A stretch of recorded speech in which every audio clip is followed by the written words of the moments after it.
E aí, por óbvio, o Lula resolveu fazer o quê? Dobrar a aposta. Fez uma manifestação em cadeia nacional, diga-se de passagem, para comprar briga, adivinha com quem? Com Donald Trump. A gente vai falar sobre isso aqui. A Casa Branca deu a resposta, não ficou calada não. Hoje é dia 18, esse é o nosso segundo editorial do dia, nosso editorial da hora do almoço, é o almoço com política, e bora entender tudo que está acontecendo, tá? Vamos entender essa loucura do Brasil, né? Essa novela impressionantemente maluca que o Brasil virou. O Lula, ele fez um depoimento em cadeia nacional para acusar o Donald Trump. E detalhe, ele dobrou a aposta. Partiu para cima daquilo que o Donald Trump mais reclama que o Brasil faz: atacar as Big Techs. O Lula atacou as Big Techs. O ponto interessante é que a Casa Branca rebateu o Lula e disse que o Trump não é nada mais, nada menos do que o líder do mundo livre, enquanto o Lula contra o mundo livre. Ou seja, a briga está cada vez mais acirrada. No momento em que o Lula estava fazendo seu depoimento, teve panelaço. Vou trazer a cobertura da Sandra Bronzina, lá do Conexão Política. Eu achei bem interessante ela falando da polarização que se tornou o Brasil. Enquanto de um lado o presidente da República faz pronunciamento, do outro tem panelaço contra o presidente da República no pronunciamento. E aí o Lula, né, tá se achando, acha que vai ganhar mais popularidade atacando o Trump. E era sempre o que ele quis, né? As últimas pesquisas aí, não sei de onde que eles tiraram isso da cabeça, dizem que o Lula ganha as eleições de todo mundo, só porque ele atacou o Donald Trump. Eu não acredito. Para mim, é uma pesquisa furada. Por outro lado, vamos falar do Supremo Tribunal Federal. O ministro do Supremo Tribunal Federal, Alexandre de Moraes, foi acionado na OAB, né? Vamos aguardar o posicionamento da OAB e como que a OAB vai se posicionar nesse caso. Houve outro pedido de impeachment de ministros do Supremo Tribunal Federal. Dessa vez não foi Flávio Dino, dessa vez não foi contra o Alexandre de Moraes, foi contra a ministra Carmen Lúcia do Supremo Tribunal Federal. Ou seja, a gente vai falar para vocês o motivo, né, e o que ocasionou esse pedido de impeachment contra a ministra do Supremo Tribunal Federal. Outro ponto que chamou a atenção é que há uma acusação de que o governo Lula está utilizando robôs. E aí, uma publicação feita pelo Poder 360, foi repercutida também pelo Danúzio aqui, fala dos superpublicadores do Lula. Mas o que são superpublicadores do Lula? É humanamente possível ou tem treta nesse negócio? Também teve a AGU, que hoje é um braço direito do Lula e não da população brasileira, atua, né, ali com defesa ferrenha ao governo Lula. E aí vem uma denúncia de que a AGU recebeu 1,7 bilhão de real em honorários só em janeiro, né?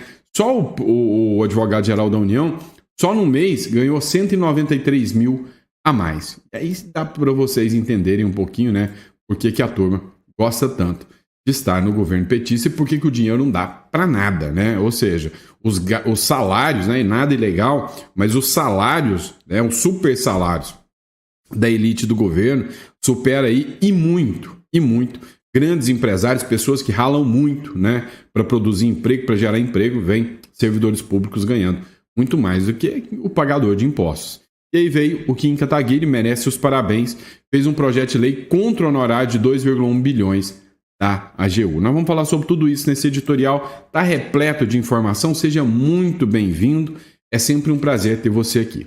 Só para lembrar, você que ainda não é inscrito no canal, inscreva-se no canal, compartilha, curta, é importante. Nosso canal é preparado para você, tá? Sempre com informações relevantes. A gente não traz nenhuma matéria que não esteja muito bem calcada em informações que circulam aí e verificados, então você não vai ter risco nenhum em seguir o nosso canal. E é até estranho, né? Num regime onde você fala que você tem riscos em acompanhar um noticiário. Olha que situação que nós chegamos, tá? E outro recado que eu deixo para vocês, olha, pessoal, uma hipótese importante é você ter um plano B, né? Uma segunda opção. Eu falo sobre vários argumentos aqui do porquê é necessário ter um plano B em relação ao Brasil. Vou te dar um exemplo. Com as falas do Lula, com as ações do Lula, você acha que o Brasil está 100% livre de entrar em um conflito internacional? Pois é, lá na Ucrânia tinha muita gente que pensava isso. E aí o que aconteceu com a Ucrânia? Veja bem. E aí imagina a situação daqueles pais, né, que viram seus filhos serem enfiados dentro de navios para ir guerrear contra russos, homens, mulheres. Então, eu, como pai, e provavelmente você como pai e avô, fique imaginando seu filho, seu neto aí com quase 18 anos, tendo que ir para uma guerra para lutar a favor deste governo. Então, é sempre bom você ter um plano B e uma segunda residência. O Uruguai é interessante. E é lógico, vai ter gente que falar, não, mas isso é alarmismo, o Brasil nunca vai entrar num embate como esse. Será mesmo? Então, um plano B é Uruguai, fronteira seca. Se for preciso, você põe o seu filho dentro do carro, leva para o Uruguai, põe ele estudar medicina, que é de graça, uma faculdade renomada. Esse é um dos benefícios do Uruguai. Então, entre em contato aqui, tá? Seja residente do Uruguai. A gente vai te aconselhar em todo o trâmite, te acompanhar em todo o trâmite, uma das assessorias mais completas do Brasil. É só entrar em contato aqui, agendar sua consulta e obter todas as informações. Fechado? Mas bora de informação, que eu sei que você está aqui por isso. Vamos começar. É o seguinte, o governo Lula começou, a noite de ontem, fazendo um pronunciamento em cadeia nacional. E nesse pronunciamento, ele fez ataques ao Trump, fez ataques às Big Techs, fez ataques a medidas dos Estados Unidos, e isso incomodou muito a Casa Branca. No pronunciamento do Lula, o Bruno Zambelli, que é um deputado, ele falou o seguinte, olha, preparem-se, o Lula acabou de subir mais um degrau. O Lula está cobrando, situações dos Estados Unidos e ninguém sabe qual será a reação que os Estados Unidos vai tomar. A que nível pode acelerar a venezuelização do Brasil. Tá? Então, o pronunciamento do Lula mostra que ele está disposto a partir ainda mais para um embate direto com Donald Trump, cumprindo aquilo que eu venho falando para vocês e não é de hoje. O Lula quer sanções ao Brasil para colocar a culpa da desgraça econômica que foi feita no Trump. Ou seja, tem 2 anos e meio, picanha tá caro, o ovo tá caro, não chegou a picanha, cervejinha não dá para tomar, vai ter imposto, um novo imposto a cada 37 dias. Hoje até o Supremo, derruba o Congresso e deixa o imposto aumentar, ou seja, vai ficar num nível alarmante. Mas a culpa, é óbvio, o Lula vai colocar no Trump, bem no modelo Maduro venezuelano de ser. Veja a manifestação do Jeffrey Chechini, que é advogado, que falou que o Lula é um canalha ao fazer esse tipo de pronunciamento. Escuta só. Como é canalha esse sujeito. Foi agora em rede nacional enfrentar a maior potência do mundo, enfrentar o Donald Trump. Ele está querendo uma taxação de 100%, de 200%. É óbvio. Ele quer essa guerra econômica, essa guerra contra os Estados Unidos, porque ele quer vender o Brasil para a China. Isso é óbvio. E teve a cara de pau de falar que no Brasil existe, nos processos da trama golpista, devido ao processo legal, existe... Vamos lá. É importante a gente dar uma pausa aqui para explicar para vocês. Esse advogado que está falando, o senhor Jeffrey Chechini, ele é advogado do Felipe Martins. Ele entrou em embates diretos com o ministro Alexandre de Moraes na última oitiva da semana passada. Das 21 testemunhas arroladas no caso Felipe Martins, o ministro Alexandre de Moraes dispensou todas, apenas uma compareceu. 20 foram indeferidas.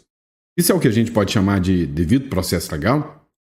Contraditória e ampla defesa. Ah, sim, um processo conduzido em uma corte sem competência por juízes incompetentes, por um relator manifestamente parcial, acusado sem direito a se defender, sem direito de ouvir suas testemunhas, advogados que têm microfone silenciado, palavra cassada. Isso é devido ao processo legal? Nem na Venezuela isso é chamado de devido processo legal. Vejam com seus próprios olhos o que esse sujeito acabou de falar em rede nacional. Minhas amigas e meus amigos, fomos surpreendidos na última semana por uma carta do presidente norte-americano anunciando a taxação dos produtos brasileiros em 50% a partir de 1º de agosto. O Brasil sempre esteve aberto ao diálogo. Fizemos mais de 10 reuniões com o governo dos Estados Unidos. Vamos lá. A maior acusação que a gente vê na imprensa hoje é que desde a assunção do Donald Trump, o governo Lula em momento algum tentou dialogar com o governo Donald Trump, principalmente nas questões econômicas.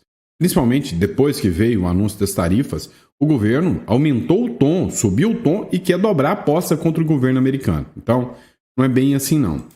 Encaminhamos em 16 de maio uma proposta de negociação. Esperávamos uma resposta. E o que veio foi uma chantagem inaceitável em forma de ameaças às instituições brasileiras e com informações falsas sobre o comércio entre o Brasil e os Estados Unidos. Contamos com um poder judiciário independente. No Brasil, respeitamos o devido processo legal, os princípios da presunção da inocência, do contraditório e da ampla defesa. Tentar interferir na justiça brasileira é um grave atentado à soberania nacional. Essa gente... Vamos lá, vamos parar para pensar uma coisa aqui. Antes do Jeffrey falar aqui. Ir lá na Argentina e atentar contra o judiciário. Ele foi lá, o Trump nem pisou aqui, mas ele foi lá na Argentina atentar contra a soberania do judiciário argentino. Ele pode fazer isso? Peraí, ele pegou um avião da FAB com o nosso dinheiro, com a nossa grana, e mandou buscar uma corrupta, uma ladra, lá do Peru, depois da condenação. Ou seja, obstruiu a aplicação da justiça peruana. Isso não é violar a soberania. Ele mandou um avião ir lá. Seria o mesmo que, olha, vamos dizer o seguinte, lá o Trump só falou, olha, não persigam o Bolsonaro. Seria mesmo que, depois do STF condenar o Bolsonaro, o Trump mandar um avião aqui, pegar o Bolsonaro e levar para os Estados Unidos. O Lula não poderia, de maneira alguma, falar que isso é uma violação, porque ele fez o mesmo. Só que a galera petista é aquele típico faça o que eu falo, mas não faça o que eu faço, né? Se você manda em mim, é ditadura. Se eu mando em você, é democracia. Que sequestrou o Brasil. É exatamente isso que aconteceu. Como é canalha esse sujeito. Foi agora em... Pois é, mas não ficou barato não. A Casa Branca deu uma resposta ao governo Lula e a gente vai falar sobre isso no próximo bloco. Pois é, pessoal. A secretária de imprensa lá da Casa Branca, que é a Karoline Leavitt, rebateu nessa quinta-feira, né, o discurso e as declarações do presidente Lula. Ela disse, numa entrevista à CNN americana, mesmo canal que o Lula foi lá e deu uma entrevista, né, atacando o Donald Trump, ela afirmou que o mandatário dos Estados Unidos, Donald Trump, não foi eleito para ser o imperador do mundo, né? Ela disse que ele foi eleito e ele é não um imperador, um líder, mas do mundo livre. Mundo esse que o próprio Lula se afastou. The president is certainly not trying to be the emperor of the world. He is a strong president. Ela falou, o presidente certamente não é o imperador do mundo, ele é um presidente forte para os Estados Unidos da América. President for the United States of America, and he's also the leader of the free world. E também um líder do mundo livre. We've seen a great shift across the entire E temos visto uma grande mudança em todo o globo por causa da forte liderança desse presidente com relação ao Brasil. O presidente enviou uma carta ao Brasil, anunciando a sua nova porcentagem tarifária. E também instruiu o nosso embaixador, Jamison Greer, a iniciar uma investigação com a seção 301 da Lei de Comércio de 74, criada para tratar de ataques estrangeiros injustos que estejam atentando contra a nossa soberania. Há anos, sabemos que as regulamentações digitais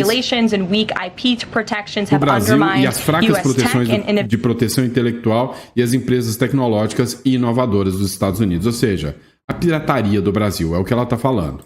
Companies and their tolerance of illegal E sua tolerância ao desmatamento ilegal e outras práticas. Deforestation and other environmental practices puts American producers, Ambientais colocam manufacturers, os farmers produtos and ranchers americanos, who os follow fabricantes e os better environmental agricultores standards at pecuaristas a que seguem padrões ambientais disadvantage. melhores em desvantagem competitiva. Aqui eu discordo do governo americano, eu acho que eles estão mentindo. Tá? Eu vou ser muito sincero com vocês. Hoje, o produtor brasileiro segue sim vários padrões ambientais. Hoje, né, o Brasil é um dos países que mais seguem padrões ambientais. Tá? Então, a minha visão é essa. Então, eu discordo totalmente aqui do posicionamento do governo Trump quando ele fala de questões ambientais. E aí, cá entre nós, ele está parecendo mais um discursinho aí do Macron, né, de esquerdista. Nesse ponto, eu discordo. Agora, com pirataria, o Brasil tem, viu? So this president always acts in the Portanto, esse presidente sempre age da melhor maneira no interesse do povo americano e dos Estados Unidos da América. best interest of the American people and the United States of America, and he will continue to do so. E ele continuará a fazê-lo. É óbvio, o cara foi eleito para ser o presidente dos Estados Unidos. Ele vai buscar o que é melhor para ele. Agora, uma coisa é certa. O Donald Trump viu aqui, né, um embate econômico e, lógico, quis colocar a questão política, que é óbvio, né? Tanto para o Trump quanto para nós brasileiros, Bolsonaro é melhor que Lula. Alguém tem dúvidas? Mas é o seguinte, durante o pronunciamento do Lula, o povo brasileiro resolveu se manifestar também com um panelaço. Foi pronunciamento de Lula e panelaço dominaram as redes em meio ao tarifaço de Donald Trump. Vou trazer aqui uma reportagem da Sandra Bronzina, lá do Conexão Política, para vocês. Escutem aqui. O Lula fará um pronunciamento às 20h25 sobre o tarifaço do Trump. De maneira orgânica e sem liderança política, está circulando nas redes sociais uma reação, um panelaço durante o pronunciamento. O governo tentará impor uma narrativa para justificar um erro crucial que pode levar à falência de centenas de empresas e indústrias em todo o país. É importante reagir rapidamente. Inclusive, pessoas que votaram no Lula e se arrependeram estão aderindo ao movimento. O pronunciamento do Lula tentará minimizar o tarifaço de Trump. Mas a crise é muito mais profunda. Ela é resultado de o Brasil estar se afastando de princípios democráticos, estar afetando as liberdades individuais e os direitos fundamentais. Trump justificou suas tarifas pelas medidas autoritárias praticadas pelo governo Lula e pelo STF, pela sua aproximação com países como China, Rússia e Irã. A OEA alertou que se o Brasil continuar violando princípios democráticos, as tarifas inclusive podem dobrar. Denúncias graves e documentos em cortes internacionais apontam perseguições a opositores desde 2019, ações tomadas pelo STF e intensificadas em 2020. Ao invés de corrigir o rumo, Lula reforça alianças autoritárias e ignora entidades globais. A crise é política, não é só econômica. O tarifaço é uma consequência direta da decomposição das nossas instituições. Não é sobre economia, mas sobre valores democráticos. Enquanto o governo culpa a oposição, o Brasil se isola cada vez mais diante do mundo. Quem cala consente. Por isso somos chamados a reagir com força às 20h25, levantar as nossas panelas, fazer muito barulho, filmar tudo e postar nas redes sociais. A resposta será o barulho da liberdade contra o silêncio da repressão. Olha só, eu já tinha comentado com vocês aqui acerca do posicionamento do Donald Trump, tá? Ou seja, a minha visão é que o Donald Trump, ele tomou sanções econômicas, ou seja, eu não tenho dúvidas, em momento algum, né, que as sanções que o Trump aplicou, né, as sanções que o Trump colocou são sanções econômicas, tá? Econômicas, contra o Brasil, mas por causa de falhas políticas, não do Brasil, mas do próprio governo. Agora, onde isso vai parar? Não sei. Não sei. Pode dar força ao Lula, e isso me preocupa. Pode dar uma pressão ainda maior contra o governo Lula, porque cada cabeça é uma sentença, embora exista um processo. Na Venezuela deu certo, em Cuba deu certo. Temos que torcer para que no Brasil o preço das coisas fale mais alto em 2026 do que literalmente a narrativa do governo. Vamos falar agora do Supremo Tribunal Federal. Pois é, o advogado Jeffrey Schichini, que eu coloquei o vídeo para vocês agora há pouco, acionou a OAB contra o ministro Alexandre de Moraes e alega que houve uma violação inaceitável das prerrogativas dos advogados. O advogado Jeffrey Schichini acionou a Ordem dos Advogados do Brasil contra o ministro Alexandre de Moraes após ter o microfone silenciado durante a sessão do STF. Você deve ter acompanhado o embate comigo, né? Que eu falei para vocês. O Jeffrey Schichini, no momento em que ele fazia ali, né, a coleta de informações do depoimento do general Gonçalves Dias, aquele que era o general do GSI, deu água para, né, os invasores do 8 de janeiro, pois é, o Jeffrey Schichini fez algumas cobranças. O ministro Alexandre de Moraes não gostou e cortou o microfone do advogado Jeffrey Schichini. O Schichini é responsável pela defesa do Felipe Martins. Você deve saber do caso, ex-assessor do Bolsonaro, que foi acusado de ter fugido para os Estados Unidos, embora, né, provou-se que era uma mentira, isso nunca aconteceu. E aí ele cobrou da entidade, da OAB, o envio de representação ao CNJ, ao Conselho Nacional de Justiça, para apurar suspeita de abuso de autoridade e violação de prerrogativas funcionais. De acordo com a denúncia que ele protocolou lá na OAB, o Moraes se negou a intimar as testemunhas arroladas pela defesa e cerceou a palavra do advogado Jeffrey Schichini, cujo microfone foi deliberadamente mutado pelo magistrado relator, ou seja, devidamente mutado pelo ministro Alexandre de Moraes, tá? Ou seja, silenciado. E segundo ele acusou isso aí de violações inaceitáveis às prerrogativas legais dos advogados. A audiência, realizada na quarta-feira, recebeu as testemunhas do Felipe Martins Macedo na Câmara e do general também, Mário Fernandes. Tinham 21 testemunhas arroladas por Jeffrey Schichini. Uma, que também tinha sido relacionada pelo Mário Fernandes, compareceu. E não foi por causa do Felipe Martins, foi por causa do Mário Fernandes. Ou seja, todas as 21 testemunhas não compareceram, ficaram com medo, não foram intimadas e não foram ouvidas. Isso é devido processo legal. E ainda tem um ponto interessante. No início da instrução, o Alexandre de Moraes lembrou que as intimações das testemunhas deveriam ter sido feitas pelas defesas, né? O Moraes relatou ainda que alguns deputados citados como testemunhas entraram em contato com o gabinete e afirmaram não ter sido convocados para a defesa de Felipe Martins, né? Então, assim, como assim?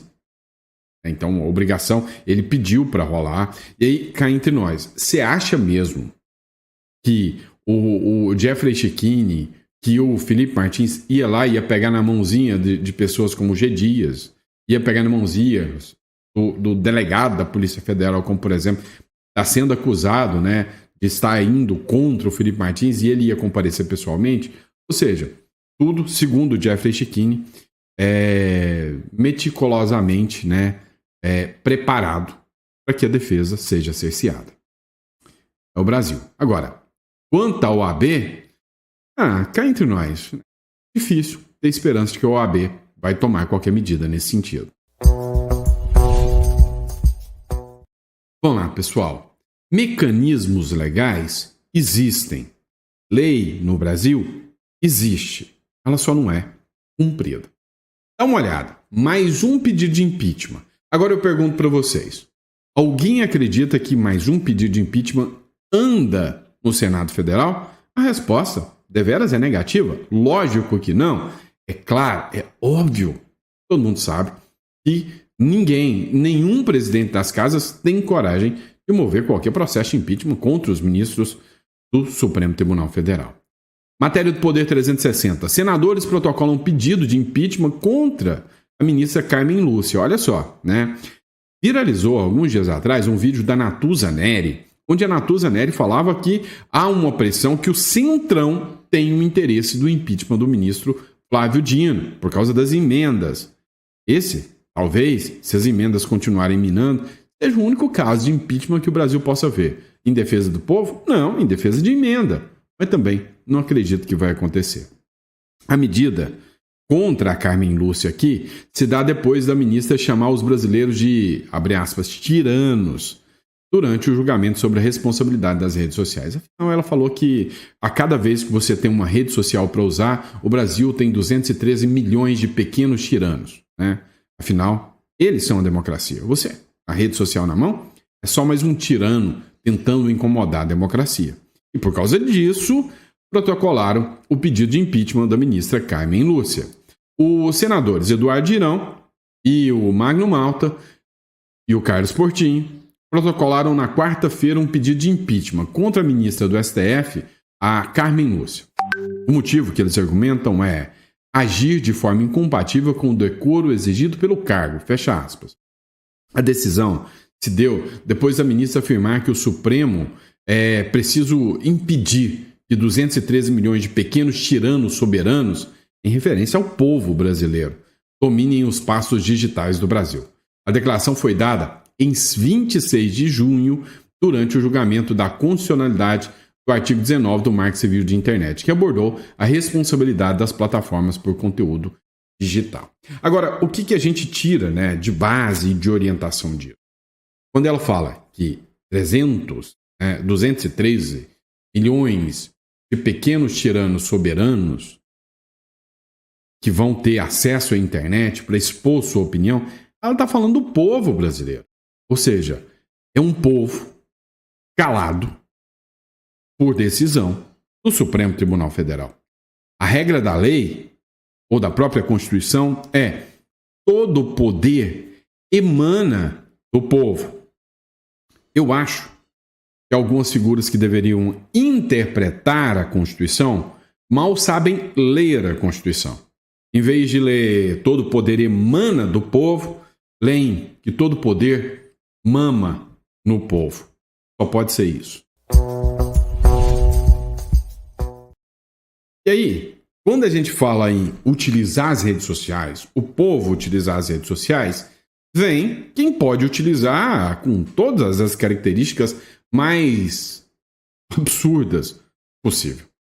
Dá uma olhada nessa postagem aqui, né? Foi repertida pelo Poder 360, aqui pelo Danúzio também. 31% dos posts, né, pró-governo em redes sociais vem de superpublicadores. Como assim? O que é superpublicador? Por que o governo Lula pode fazer isso? E até agora o STF não deu 48 horas para se explicar, não deu notificação nenhuma. Vamos entender isso? Olha só. Autor. Um tal perfil de Gilson Arage, 90635, teve um volume de publicações, né, em uma hora de 5.641 publicações. Né? Teve 613 menções por hora, ele foi mencionado 603 vezes por hora, e chegou a 20 publicações por minuto, uma publicação a cada 3 segundos. Mas é simplesmente o The Flash, né? Uma pessoa muito rápida. E aí, quando a gente observa ainda o QI de uma pessoa esquerdista, é meio complicado ter uma pessoa tão ágil assim. Né? Então é meio complicado. É óbvio que isso levanta suspeitas. Esse relatório divulgado pelo site do jornal Cláudio Dantas detalhou uma operação de propaganda digital em grande escala. Então, o primeiro a publicar foi o Cláudio Dantas, com indício de ação coordenada, articulada, para defender o governo Lula durante a crise diplomática com os Estados Unidos.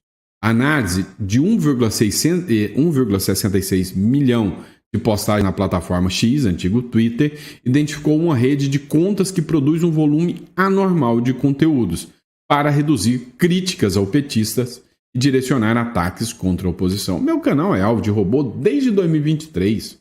Desde 2022, na verdade, um monte de robô fazendo ataques, tudo coordenado. A gente sabe disso. Entre os dias 9 e 14 de julho, 149.850 usuários distintos geraram 1,66 milhão de publicações com frases de apoio ao Lula, com o governo, né? Como "estamos com Lula" e "Bolsonaro taxou o Brasil". Desse total, um grupo seleto de apenas 1.000 perfis, chamado de superpublicadores, foi responsável por 515.270 posts, o que equivale a 31% de toda a análise feita. Ou seja, eles podem utilizar a internet, esses pequenos, super perfis, robôs, tiranozinhos, podem usar a internet da forma que bem entenderem. Já você, cuidado com o que você vai deixar de comentário aqui no nosso canal e na nossa publicação, tá bom? Pois é, pessoal, obrigado pela confiança, pela credibilidade aqui no nosso canal. É sempre um prazer enorme estar aqui com vocês. Pessoal, recadinho rápido para vocês. Para você, que acha que o Brasil realmente deixa a desejar, para você conseguir construir um patrimônio na sua vida, já pensou em estruturar uma holding familiar, uma offshore ou uma saída fiscal do Brasil?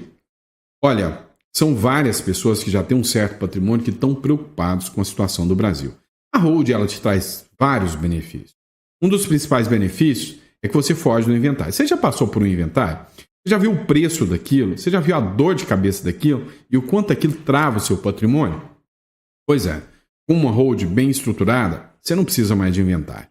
Outro ponto positivo é que você consegue reduzir impostos de maneira lícita. Legal! Olha só, eu tenho um cliente, esse cliente recebe um valor significativo. Recebe mais de 1,5 milhão por mês só de aluguel.